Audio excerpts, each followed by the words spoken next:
azokan zarana, gazte zinela zormen bitartez sortzeko gai izana. 30 urte guzti hauetan zeuk egindako landana, ezkerrik onena erakusteko batu gara gaur zugana.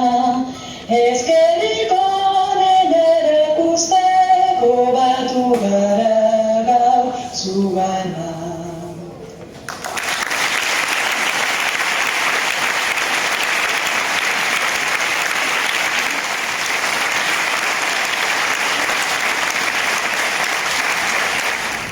Eskerrik asko gaur hemen lagun asko zauzide. Eta lagun guzti horrek, Arrain Azokaren bideen topa ikusari geizenak.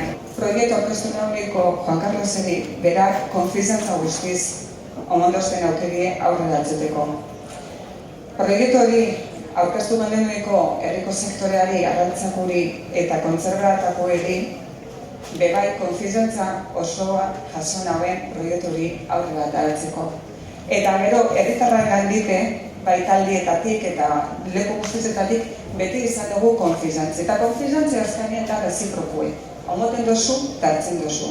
Eta horrela itzen ditentzaten dut, Arrain Azoka hau dela, dango dokue. Nego goitik handa, Bermion jaizo lan eta bizidan, pertsona langile, arduretxue, komprometidue eta desbek, alaba, emazte, ama, lagun eta zelan ez, lankide aparta. Nagozin zasku, helduin zasku Arrain Azokile. Nok esango zauen orain 30 urte Andraskoek ongo zienik itsasontzi baten leman edo enpresan buru. Eta baitze be, lanbide hori ikasten dausenak be badakuz, egunen baten patroiek izango dizenak. Gure herrizen etorkizune izango dizen Andrasko kapitzen, patroi eta gerentiek gure hartien dauz. Gure alabatiek, honen herrizek ideia aurrerako hien alabak. Baina modu bardinien, agintera ailega dizen edo ailegako dizen albuen, euren moduen beharrezkoek dizen kontzerbetako eskuko biharginek, zareginek, neskatilek dakuzua.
A ver lo que hay ahí.